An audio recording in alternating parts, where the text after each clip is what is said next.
Hello दोस्तों, नमस्कार। स्वागत करती हूँ बिट्टू ऑफिशियल यूपी 33 चैनल पर। अर्चना यादव 555 दोनों चैनल का सपोर्ट कीजिए। आज सुनाऊंगी सोहर गीत।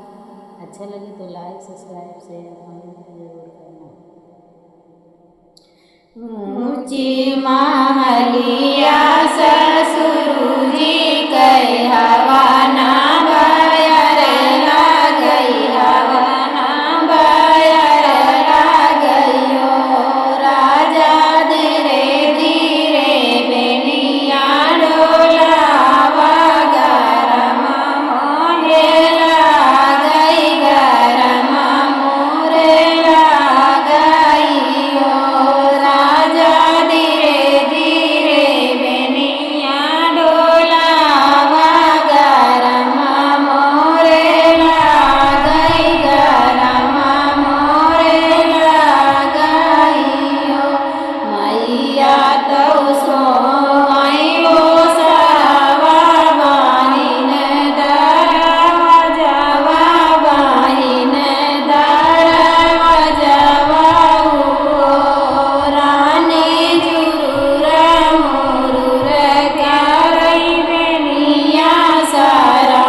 बेटी